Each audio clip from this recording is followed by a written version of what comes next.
Nós vamos hoje continuar a nossa série de mensagens, que a gente não deu um nome ainda, mas sobre a graça de Deus, sobre a vida de Jesus, sobre Deus. A gente vai falar sobre Deus aqui nesta manhã.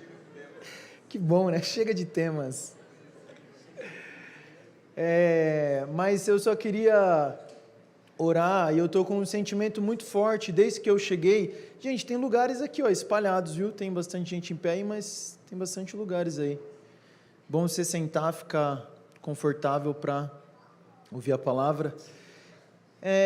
Eu estou com um sentimento no meu coração de que Deus quer derramar muita graça sobre nós nesta manhã.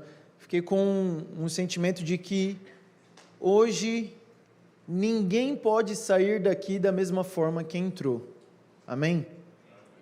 Ninguém pode sair daqui carregando os mesmos fardos que entrou aqui carregando. Ninguém pode sair daqui carregando as mesmas preocupações que veio até aqui pensando. Eu sinto muito forte um desejo de Jesus tocar a vida de cada um de nós. Amém? Eu estou sentindo muito forte que Ele quer tocar a gente com graça, com o amor dEle, com refrigério. Realmente, aquele convite dEle em Mateus 11, né? Trocar o fardo e o jugo com Ele. Então, só quero dizer que o Senhor ama muito a sua vida. Muito mesmo. E Ele está muito feliz que você está aqui. É muito bom que você está aqui nesse culto hoje. Com certeza, o Senhor quer tocar você. O Senhor quer tocar vocês que estão aqui na frente, os irmãos que estão lá atrás. Olha lá, agora eles olharam. O Senhor quer tocar vocês que estão aí atrás também. Você que está na internet nos acompanhando, tenho certeza que Jesus quer tocar a sua vida também. Vamos orar mais uma vez?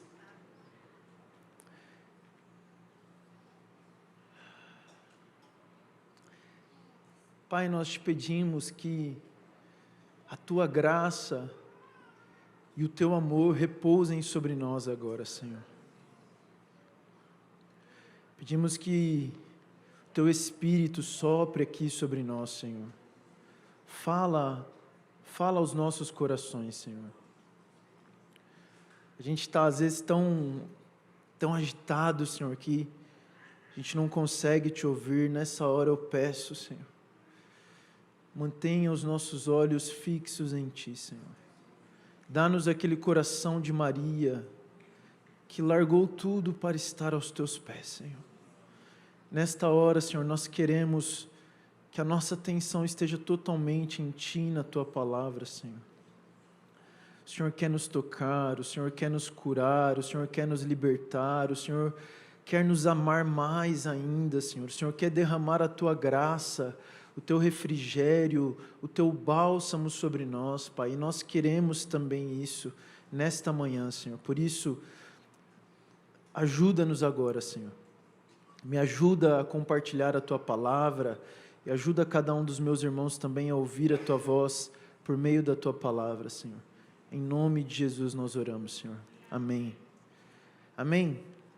Então, só revisando rapidamente algumas coisas que nós falamos sobre essa mensagem. A primeira mensagem que eu trouxe aqui, nós falamos sobre aquela passagem do jovem rico, um jovem que estava buscando um sistema de regras, de coisas que ele tinha que fazer para poder herdar a vida eterna. Então nós falamos que ele estava andando debaixo desta lei da linearidade, que eu faço A mais B e então obrigatoriamente eu recebo C. E naquela mensagem nós falamos um pouco que não é esse o caminho que Jesus quer para nós, que obedecer princípios nem sempre vão nos levar aonde nós estamos imaginando. Por quê? Porque nós não temos controle sobre a nossa vida. Quando nós tentamos seguir várias regras para alcançar determinado objetivo, isso nos dá uma falsa sensação de controle sobre os processos, mas no final das contas, nem sempre que a gente faz A mais B, a gente chega a C. E nós vimos que o convite de Jesus ali para o jovem rico, na verdade foi: abandona tudo isso que você está querendo fazer e siga-me. Jesus então estava convidando o jovem rico para um relacionamento. E aí nós falamos um pouco sobre esse caminho de Jesus, o caminho do relacionamento. Na outra semana, o Ivo falou um pouco sobre como nós temos a tendência de enganarmos a nós mesmos e fundamentarmos a nossa vida em algo que não é o evangelho verdadeiro. E aí, na semana passada, Rodolfo me salvou aqui, trouxe uma mensagem falando sobre o confronto não é um fim em si mesmo. Ela não estava dentro da série, mas foi uma mensagem que agregou bastante ao que nós estávamos falando. E hoje eu quero continuar falando sobre isso, mas eu quero introduzir com um pensamento que me veio à mente do porquê que é errado nós tentarmos trilhar esse caminho de tentar fazer a nossa vida dar certo. O que há de mal nisso?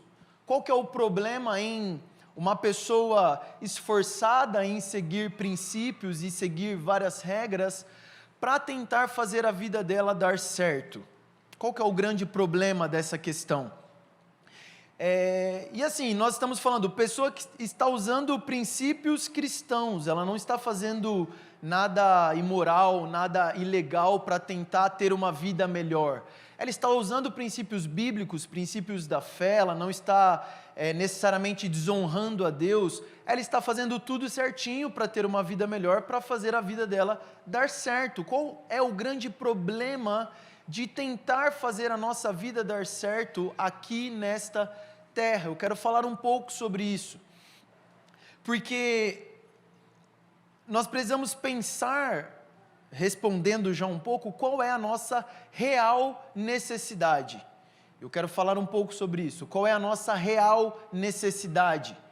Se existe um problema nesse caminho da linearidade, do A mais B igual a C, como nós devemos viver? Como nós devemos encarar a vida? Como nós devemos encarar o sofrimento? O que nós devemos fazer, então, quando as coisas na nossa vida não dão certo? E o objetivo de nós falarmos sobre isso é proporcionar a você um outro caminho que vai aliviar a pressão e vai fazer você viver bem. Vai ajudar você a viver, de fato, um relacionamento profundo com Jesus. O objetivo é que você tenha um encontro com Jesus que vai transformar a sua vida. Então nós estamos falando, essa série de mensagens tem este objetivo: tirar de você essa pressão que você vive diariamente por alcançar um determinado lugar e conduzir você, ajudar você a entrar nesse caminho onde você de fato desfruta da plenitude de vida que Jesus tem para você. Isso é uma realidade. Jesus tem uma plenitude de vida disponível para você e nós precisamos acessar isso. E é importante nós falarmos sobre isso porque, como o Ivo falou, nós enganamos a nós mesmos. Então é como se a gente tivesse um mecanismo que automaticamente nós voltamos a andar nesse caminho antigo. Então a gente ouviu a palavra naquele domingo e foi muito bom, eu fui tocado, aquela semana eu consegui viver desfrutando de um relacionamento com o Senhor, mas na semana seguinte eu já voltei para o modo A mais B, que me proporciona C, e que se eu não alcanço C, eu fico frustrado, eu fico chateado, eu acho que eu falhei, ou eu acho que Deus falhou em algum lugar. Então, naturalmente a gente tem esse mecanismo que nos joga de volta para esse lugar. E o que eu estou querendo dizer é, qualquer ambição, qualquer desejo, e eu estou falando isso para você identificar isso na sua vida, qualquer ambição, qualquer desejo que nós temos em nosso coração, em primeiro lugar, que não seja estar mais perto de Jesus, nós já estamos andando de volta nesse antigo caminho. Qualquer ambição ou desejo que você tenha no seu coração em primeiro lugar, que não seja estar mais perto de Jesus, você já está andando de volta nesse caminho de eu faço isso, mas isso para alcançar aquilo, e você já se coloca de novo debaixo de pressão. O que eu estou querendo dizer é que no seu coração, o seu principal desejo deve ser estar perto de Jesus. Eu quero falar com vocês sobre isso baseado na passagem de Lucas. Você pode abrir a sua Bíblia, Lucas capítulo 23. O tema da minha mensagem hoje é: hoje mesmo estarás comigo no paraíso. A postura correta diante da vida e dos sofrimentos. Lucas capítulo 23, nós vamos ler a partir do versículo 33. Hoje mesmo estarás comigo no paraíso. Lucas 23, a partir do versículo 33. Nós vamos contar a história aqui de 3 homens que estão morrendo. A gente vai analisar quais foram as últimas palavras desses 3 homens que estavam morrendo, a partir do versículo 33. Quando chegaram a um lugar chamado Caveira, ali o crucificaram, ele e também criminosos, um à sua direita, um à sua esquerda. Jesus, porém, dizia: Pai, perdoa-lhes, pois não sabem o que fazem. Então repartiram entre eles as roupas dele, tirando sorte sobre elas. E o povo estava ali olhando, e as autoridades o ridicularizavam, dizendo: salvou os outros, então salva a si mesmo, se és o Cristo, o escolhido de Deus. Os soldados também zombavam e, aproximando-se, ofereciam-lhe vinagre, e diziam: se tu és o rei dos judeus, salva-te a ti mesmo. E esta inscrição estava acima dele: este é o rei dos judeus. 39. Então um dos criminosos crucificado blasfemava dele, dizendo: tu não és o Cristo? Salva a ti mesmo e a nós. Mas o outro, repreendendo-o, disse: não temes a Deus, nem sofrendo a mesma condenação? Nós, na verdade, estamos recebendo com justiça o que os nossos atos merecem, mas este homem não fez mal algum. Então disse: Jesus, lembra-te de mim quando entrardes no teu reino. E Jesus lhe respondeu: em verdade te digo que hoje estará comigo no paraíso. Amém? Esta é a palavra do Senhor. Nós vamos focar especialmente dos versículos 39 até o 43, que é o diálogo desses 3 homens. A outra parte era apenas o contexto, a crucificação de Jesus e homens zombando de Jesus por ele se dizer o rei dos judeus, o Messias, mas agora estar sendo crucificado. E nós vamos ver aqui nessa passagem 3 pontos, que eu quero que você grave esses 3 pontos, tá? O primeiro ponto que nós vamos ver é o erro mais fácil de se cometer. O erro mais fácil de se cometer, a verdade mais difícil de admitir e o presente mais valioso de se receber. O erro mais fácil de se cometer, a verdade mais difícil de se admitir e o presente mais valioso de se receber. Então, vamos ao primeiro ponto, o erro mais fácil de se cometer. E o erro mais fácil de se cometer é o erro que esse primeiro criminoso ao lado de Jesus cometeu. Quando nós olhamos para esse criminoso, nós percebemos que ele está se unindo ao coro da multidão, se unindo ao que as outras pessoas estavam fazendo e, igual a eles, zombando também de Jesus. Então, para ele, é indiferente o fato dele estar recebendo a recompensa pelos seus próprios atos. Ele não está se importando com isso. Ele está caçoando de Jesus e não está pensando que aquele castigo que ele está recebendo é um castigo merecido. Ao passo de que o homem que está do lado dele é um homem justo, ele não se dá conta disso e ele zomba de Jesus. Por quê? Para ele a única coisa importante não é o certo ou o errado.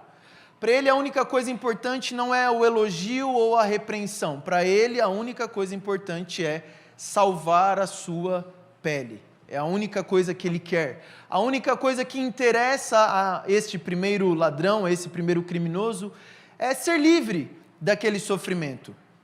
É sair da cruz. É salvar a sua pele. É a única coisa que importa para ele. Ele não tem nenhum tipo de senso de moral, nenhum senso de justiça. Ele quer ser livre do sofrimento que ele está passando. O sofrimento interrompe os planos mirabolantes que ele tinha para a vida dele. E então, quando isso acontece, ele decide lançar um teste sobre Jesus. E ele diz para Jesus, e aqui é o erro mais fácil de se cometer: se tu és o Cristo, se tu és filho de Deus, salva-te a ti mesmo e também a nós.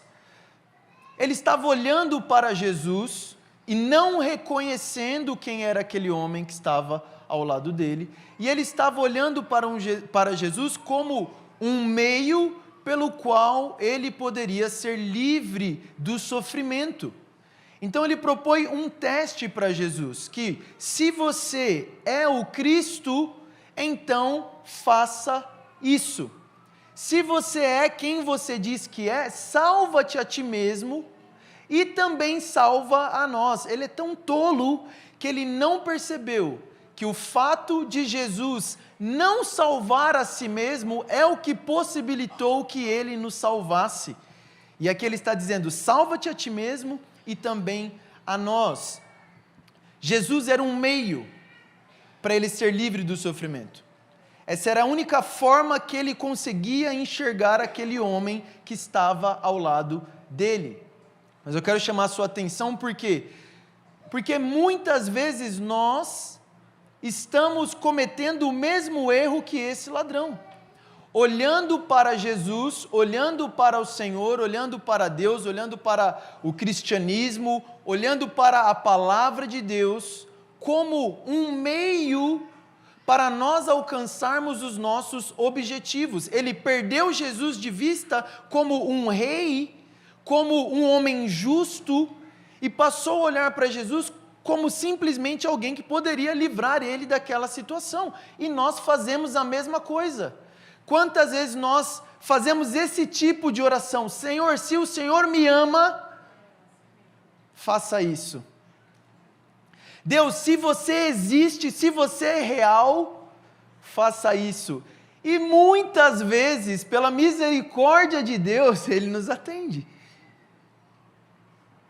Ou nós, por outro lado, Deus, eu estou fazendo isso, isso, isso e isso. Por que você não correspondeu a tudo isso que eu estou fazendo de bom e não me abençoou? Nós costumamos fazer isso sempre. Ou eu estou fazendo isso, isso e isso, e aquele resultado que a Bíblia disse que eu teria, eu não tive. Onde eu estou errando? Ou, pior ainda, Deus, você não é bom? Por que eu estou passando por esse sofrimento?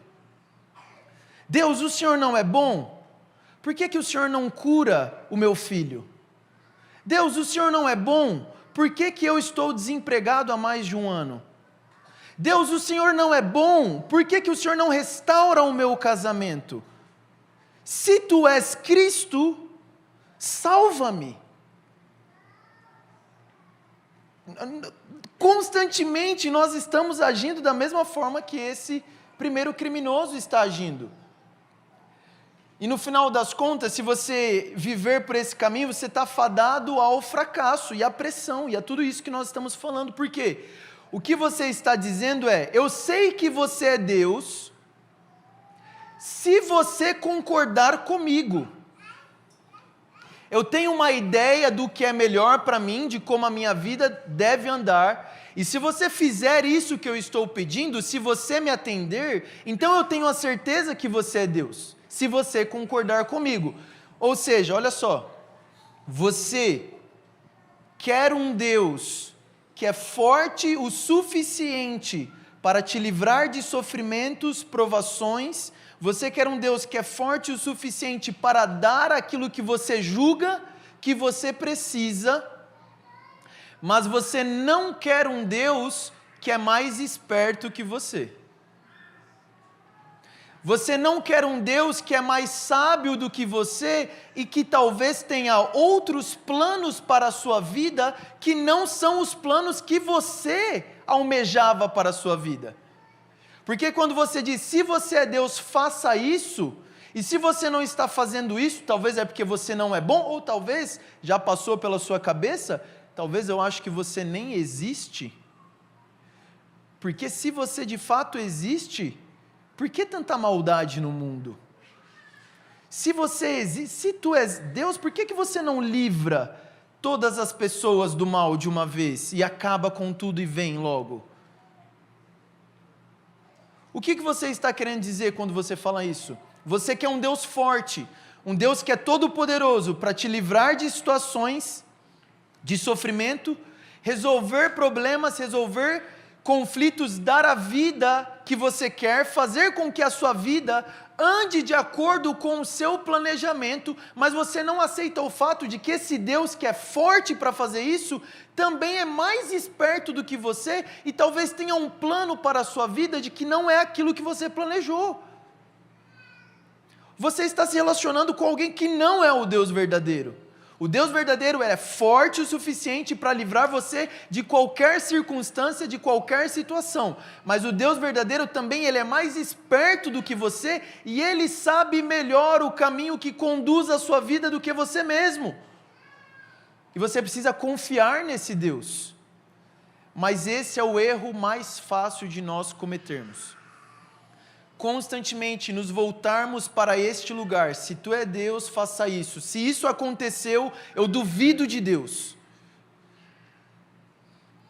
Não consegui o dinheiro para pagar minhas contas esse mês. Eu começo a duvidar de Deus. Porque se Ele é Deus, Ele tem que me dar dinheiro para pagar minhas contas. Eu coloco Deus em um lugar que eu dito a forma como Ele deve agir comigo. Eu sei o que é melhor para a minha vida do que o próprio Deus. Este é o erro mais fácil de se cometer. O erro deste primeiro criminoso, de olhar para Jesus como um meio para alcançar os seus fins, como um meio para alcançar os seus objetivos. Mas agora nós vamos olhar para o outro criminoso, e aqui nós vamos para o segundo ponto, a verdade mais difícil de admitir. A verdade mais difícil de admitir. Veja no versículo 40. Mas o outro, repreendendo-o, disse: não temes a Deus, nem sofrendo a mesma condenação? Nós, na verdade, estamos recebendo com justiça o que os nossos atos merecem, mas este homem não fez mal algum. Então, a diferença desse criminoso para o primeiro criminoso. E é muito bom esse texto aqui, porque nos outros evangelhos, nos é dito que ambos os criminosos estavam zombando de Jesus. Aqui só mostra o primeiro, mas a realidade é que os dois estavam zombando de Jesus. Mas algo acontece milagrosamente com esse segundo criminoso. Que ele começa a repreender o outro, e a primeira coisa que ele fala é: não temes a Deus, nem recebendo a mesma condenação. Ele está reconhecendo que ele é criatura e não o Criador, e de que ele não tem nenhum tipo de capacidade de exigir algo de Deus, como uma pequena formiga chegando diante do Monte Everest e dizendo: sai do meu caminho para eu poder passar. Que é a atitude desse primeiro ladrão. Ele reconhece que ele é criatura e não o Criador. E pergunta ao outro criminoso: você não teme a Deus? Nem recebendo a mesma condenação, ele não exige nada de Deus. Inclusive, ele nem se sente injustiçado por aquilo que está acontecendo. Pelo contrário, ele admite algo que é impossível, a verdade mais difícil de se admitir. Ele admite que nós estamos recebendo o que merecemos. O homem sem Deus é incapaz de admitir essa verdade. O homem sem a iluminação do Espírito Santo jamais vai reconhecer que a punição que ele está recebendo é uma punição justa. E aqui você pode pensar que talvez, será que ele está falando simplesmente sobre a crucificação? Quando a gente estuda esse texto, e quem eram esses criminosos, a crucificação não era um tipo de punição que era dado, a gente olha para eles como se eles fossem ladrões, né? Pé de chinelo, que pulou o muro e pegou alguma coisa dentro de casa. A crucificação não era imputada a esse tipo de crime, eles eram provavelmente assassinos. Eles provavelmente eram insurgentes contra o governo romano. Provavelmente eram homens que estavam se rebelando contra o governo de Roma. Eles eram homens que andavam armados, cometendo crimes, assassinando, em nome de nós precisamos nos rebelar contra Roma. Então, quando você pensa sobre isso, é muito difícil você crer que este homem estava olhando para os romanos e dizendo: o que eles estão fazendo é justo conosco. Nós merecemos ser crucificados pelos romanos.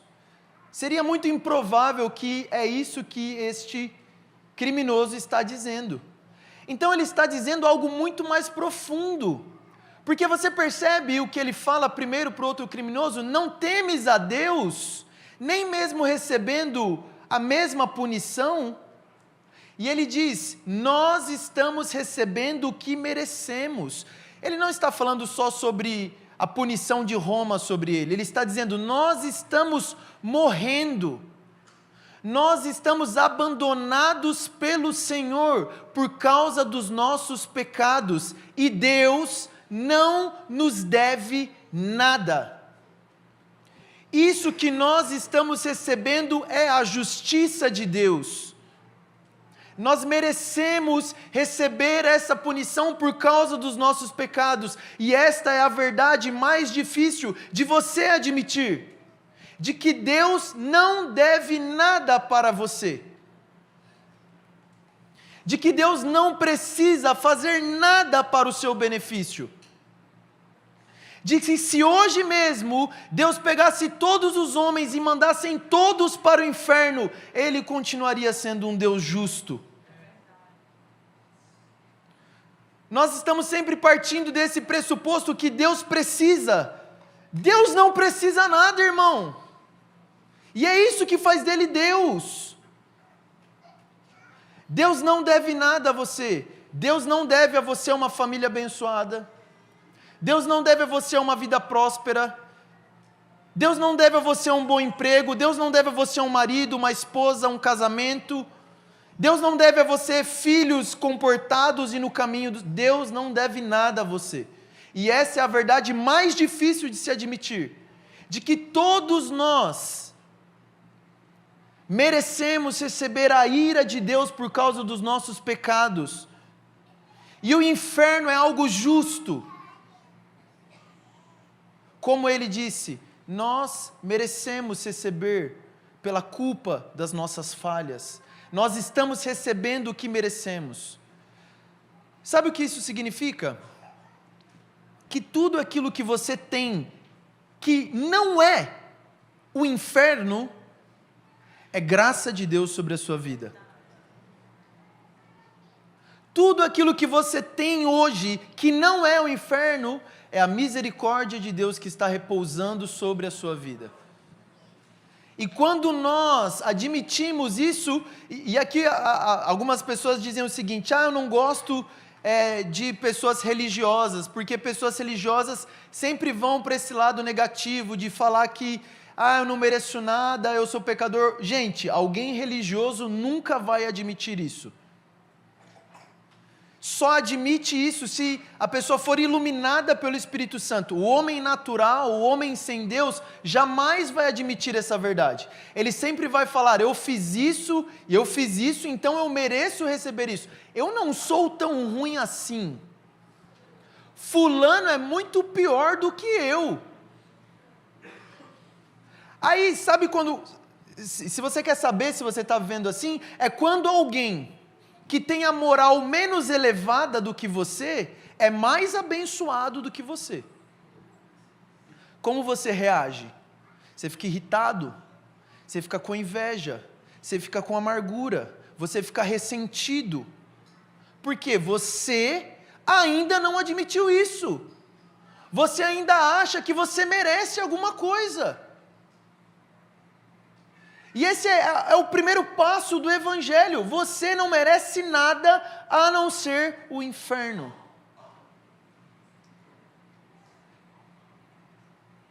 E é dessa forma que a gente identifica se nós somos um religioso ou se nós somos cristãos. quando as coisas não saem do jeito que nós planejamos que elas saíssem, quando as coisas fogem do seu controle. E você que estava sendo extremamente piedoso, você que estava fazendo tudo certinho, que estava zelando por ter uma moral alta e elevada, e aí de repente aquele irmão que chegou agora, nem provaram o caráter dele ainda, começa a ser abençoado. Como você se sente em uma situação como essa? Isso vai mostrar onde está o seu coração. Agora, se você admitir essa verdade de que eu mereço o inferno, a punição pelos meus pecados, tudo o que eu estou recebendo de Deus agora é lucro. Você está vivo, graça de Deus sobre a sua vida. Você está respirando, você tem um teto. Irmão, quantos aqui respiram? Você respira? Está ótimo. Está de bom tamanho. Porque você merecia o inferno. E agora você está respirando. Essa é a verdade mais difícil de admitir. Deus não nos deve nada. E aí, a outra coisa que ele fala, olha só, versículo 42, então disse, Jesus, lembra-te de mim, quando entrardes no teu reino. Parece até meio contraditório isso que ele está falando aqui. Eu mereço aquilo que eu estou recebendo, mas Senhor, lembra-te de mim quando entrardes no teu reino? Oh, como assim? Parece que é ambíguo isso aqui que ele está dizendo. Eu mereço essa punição, mas ao mesmo tempo, lembra-te de mim. Jesus poderia olhar para ele, você está maluco? Como assim? Você acabou de falar que é justo o que você está recebendo e agora está dizendo para eu lembrar de você? No meu reino? E é tão engraçado porque aparentemente esse criminoso que viveu uma vida inteira de loucura, uma vida inteira de pensamento que não fazia o menor sentido, em um segundo ele tem a maior revelação que pode um homem ter. Eu sou merecedor de tudo isso. Mas lembra-te de mim. Lembra-te de mim quando entrares no teu reino. E Jesus fala, é isso. Você entendeu. Você entendeu que você não é merecedor de nada a não ser do inferno. Mas ao mesmo tempo você olhou para mim e você entendeu que eu sou um rei. Gente, Jesus estava sendo crucificado. Como é que esse homem fala do teu reino? Ele entendeu quem era aquele que estava ao lado dele. E aqui que muda tudo. Porque os dois queriam ser salvos. Mas a forma como eles se aproximam de Jesus é muito diferente um do outro. Um fala, se tu és o Cristo, salva-te e salva a mim também. Mas a forma como o segundo criminoso se aproxima de Jesus é, lembra-te de mim quando entrardes no teu reino. O primeiro criminoso está usando Jesus como um meio para um fim.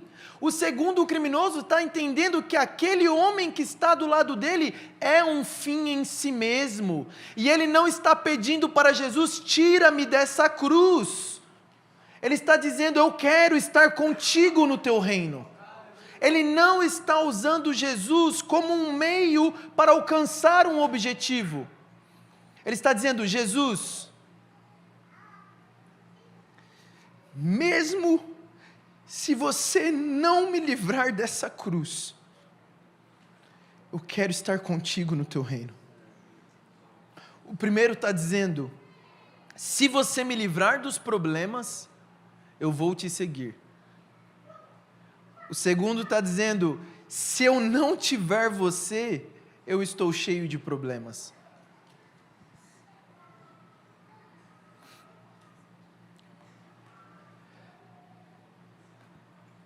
Este é o ponto onde a nossa vida muda. Este é o ponto onde nós começamos a viver uma vida com Deus. Esse é o ponto onde a gente começa a viver de fato uma vida com leveza, sem ansiedades, sem preocupações, sem pressão de tudo precisa funcionar, tudo precisa sair como eu planejei. Neste ponto, quando Deus não é mais para você um meio para alcançar um objetivo, quando você entende que Deus é tudo o que você precisa, quando você entende que Jesus, a presença dEle é um fim em si mesmo, você pode dizer como esse segundo criminoso: mesmo que você não me tire aqui dessa cruz, eu quero estar contigo, Jesus. Jesus, você é tão importante para mim que não importa os sofrimentos que eu estou passando. Não, eu quero a cura, mas não precisa. Se eu estiver com você, está tudo bem. Porque é óbvio que ele queria sair da cruz. Jesus, eu quero um emprego, mas mais do que isso, eu quero você. Jesus, eu não vou mentir, eu queria casar, mas se eu não casar, está tudo bem. Se eu tiver você, está tudo bem, Jesus. Jesus, eu tinha todos esses planos aqui, mas eu posso jogar eles todos no lixo. Se eu tiver você, eu tenho tudo. Agora, se eu tiver tudo e não tiver você, eu não tenho nada. A minha pergunta para você é: irmão, Jesus é suficiente para você? Jesus é tudo na sua vida. Ele pode tirar tudo de você, você vai permanecer feliz com Jesus. Eu não sei as circunstâncias que você está passando. Talvez você está passando por circunstâncias muito difíceis, tentando vencer coisas, doenças, sofrimentos há muito tempo. E deixa eu te falar, irmão, talvez isso nunca acabe. Porque Deus não está interessado em transformar a sua circunstância. Ele está interessado em transformar o seu coração. Enquanto essas circunstâncias servirem para o seu coração se aproximar dEle, é isso que vale. Jesus não precisa mudar as circunstâncias, muda meu coração para enxergar as circunstâncias de outra forma, para conseguir te ver nas circunstâncias. Eu só quero você e nada mais. Jesus, me perdoa quando eu chego com as minhas agendas, com as minhas demandas, com os meus dilemas e preocupações, e quero usar você como um meio para resolver a minha vida, mesmo que seja no ministério, mesmo que seja para coisas que vão cooperar com o avanço do reino. Jesus, me perdoa por perder o Senhor de vista, trabalhando para o Senhor, servindo o Senhor. Eu não quero viver dessa forma. Jesus é suficiente para você? Quando a sua família te rejeita, Jesus é suficiente para você? Quando seus amigos não lembram de você, Jesus é suficiente para você? Quando você toma um golpe e perde todas as suas reservas financeiras, Jesus é suficiente para você? Quando você é abandonado pelo seu marido, Jesus é suficiente para você? Quando você perde um filho, Jesus é suficiente para você? Você pode falar: Jesus, tome tudo de mim, mas não retire de mim a tua presença. É nesse ponto que a nossa vida muda. Quando a gente começa a olhar para Deus como totalmente suficiente e como um fim em si mesmo, a única coisa que você precisa, meu irmão, é Jesus. De verdade, de verdade. Isso é real. Você não precisa de mais nada como uma fonte de alegria e felicidade para você. Sério, você não precisa nem que seu casamento dê certo, sabe que você precisa de Jesus, só de Jesus. Você não precisa tentar satisfazer expectativas de ninguém, nem mesmo as suas. Você precisa somente de uma coisa: Jesus. Se você tiver Jesus, as coisas saindo como você planejou ou não, vai ser indiferente para você. Gente, o Senhor quer nos levar para esse lugar. O Senhor quer nos levar para esse lugar disso não ser mais uma teoria, mas de nas pequenas coisas do nosso dia isso ser uma realidade. Quando tudo deu errado, você consegue rir diante de um dia em que tudo deu errado e no final do dia, uma coisa não foi retirada de você. Isso é suficiente para você? O Senhor quer nos levar nesse lugar, onde a gente não vai depender de mais nada. Essa é a vida que o Senhor planejou para nós. Proximidade. Somente Ele. O ponto é, o Senhor testa o nosso coração, irmão. E a gente precisa, Senhor, testa o meu coração, Senhor. Tira do meu coração, se tem alguma coisa entre nós, tira do meu coração. Isso vai implicar em sofrimento? Eu só quero você. Esse é o coração que o Senhor quer nos dar. Um coração que está disposto a abraçar qualquer coisa para ter apenas Ele. Eu estou disposto a abrir mão de qualquer coisa para ter apenas você. Senhor, se for preciso que eu viva com essa enfermidade até o último dia da minha vida, mas isso vai me levar para mais perto de você, está tudo bem, Jesus. O que me importa é se eu tenho você. O que me importa é se eu tenho... A minha família me rejeitou.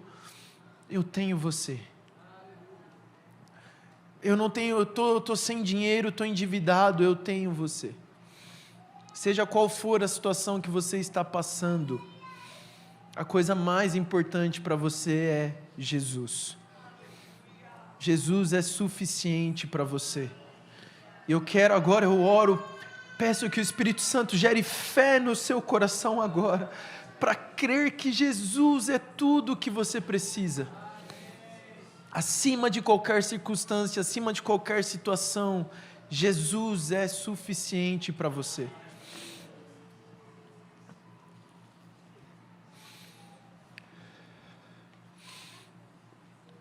E o terceiro ponto, o presente mais valioso de se receber. Perceba que Jesus não dirige nenhuma palavra para o primeiro criminoso. Essas são as últimas palavras de Jesus na cruz. E ele olha para aquele criminoso que acabou de dizer: Jesus, lembra-te de mim quando entrares no reino. E Jesus lhe respondeu: em verdade te digo, por mais que seja difícil você acreditar, em verdade te digo, que hoje mesmo estará comigo no paraíso. Você sabe por que é paraíso, gente? É porque Jesus está lá. Sem Jesus lá, não é um paraíso. Jesus aqui não está fazendo uma referência simplesmente ao lugar. Você vai para um lugar bom. Porque inclusive Jesus pode virar para você um meio de ir para um lugar bom, o céu. E se você descobrisse que Jesus não está no céu, você iria querer continuar indo para lá? O que você quer? Um bom lugar, sem sofrimento, sem choro, sem lágrimas, sem dor?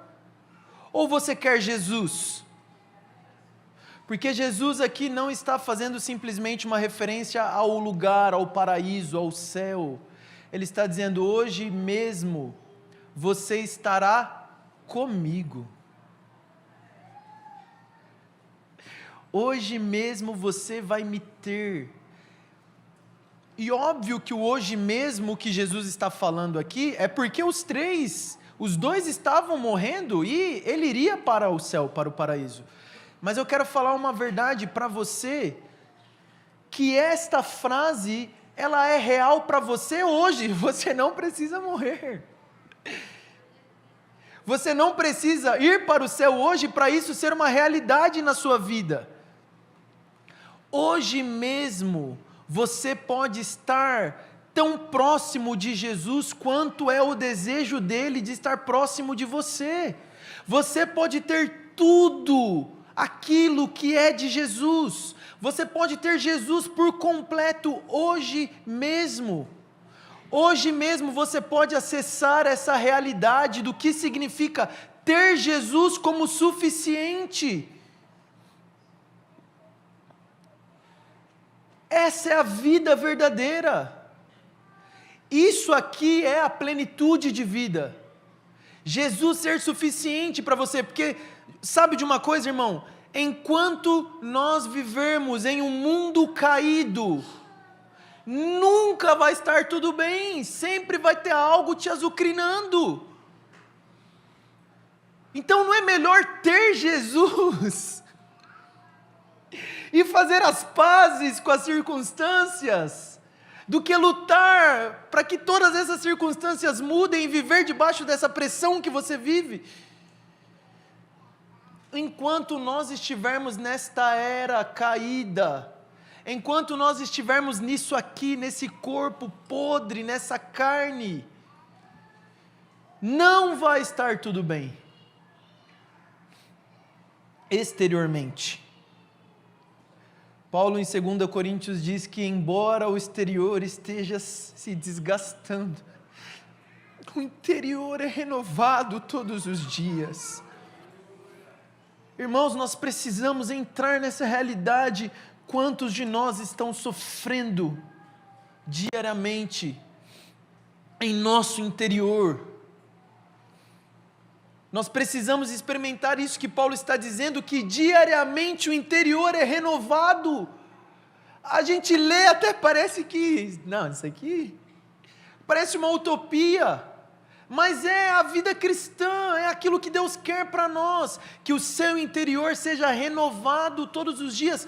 Hoje você sente o seu interior mais forte do que ontem. Hoje você sente Jesus mais próximo de você do que ontem. É isso que o Senhor está propondo para nós. Essa é a vida cristã. Mesmo que o externo esteja tudo se caindo, as circunstâncias estejam terríveis. Porque o texto que nós lemos aqui, Jesus está sendo crucificado. Difícil, né, essa circunstância. E aí ele olha para aqueles homens zombando dele, e ele diz, eu não sei se ele estava sorrindo ou não, mas eu imagino que talvez o semblante dele estava em paz. Não era um semblante amargurado. E ele olha para aqueles homens e diz: Pai, perdoa-lhes, eles não sabem o que fazem. Você consegue imaginar Jesus em uma circunstância onde ele está recebendo a ira de Deus sobre ele, conseguir no interior dele não ficar amargurado, ressentido, irado, irritado, mas as palavras na cruz, as palavras que saem da boca de Jesus são palavras de graça, são palavras de compaixão, são palavras de misericórdia, são palavras doces. Jesus é doce, Jesus é manso, Jesus é humilde, está tudo bem sempre com Jesus. E essa vida de Jesus está disponível para nós. por causa do novo nascimento, Cristo habita dentro de nós. Efésios diz que nós estamos assentados com Cristo nas regiões celestiais. Tudo o que nós precisamos de Cristo, nós podemos ter hoje. Jesus Cristo é suficiente para você hoje. Hoje mesmo você pode ter tudo de Cristo. Gente, creia nisso. Em nome de Jesus, creia nisso. Que os seus dilemas hoje podem ser todos resolvidos.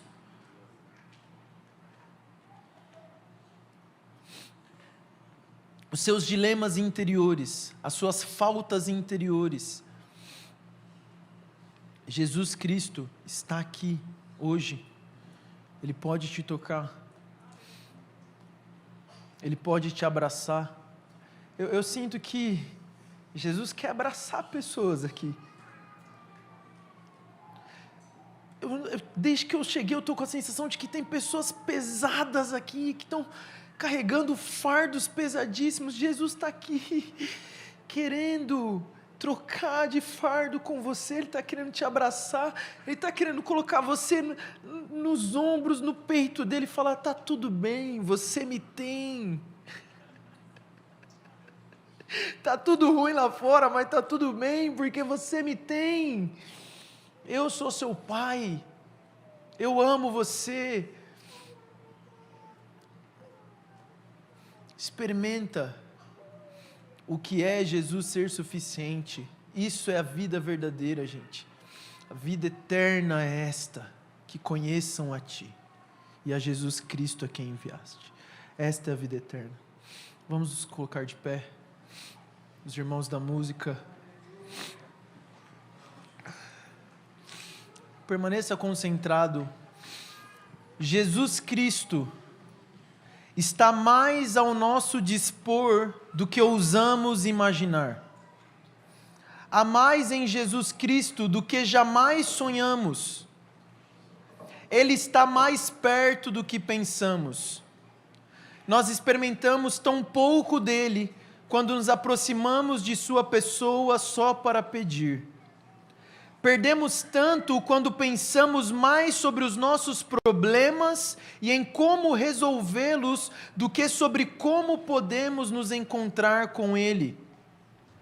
Experimentamos tão pouco da alegria que nos sustenta no sofrimento e da esperança que nos serve de âncora em meio a sonhos estilhaçados, quando vamos a Ele procurando um caminho que nos leve para longe das dificuldades, em vez de um caminho que nos leve para a Sua presença.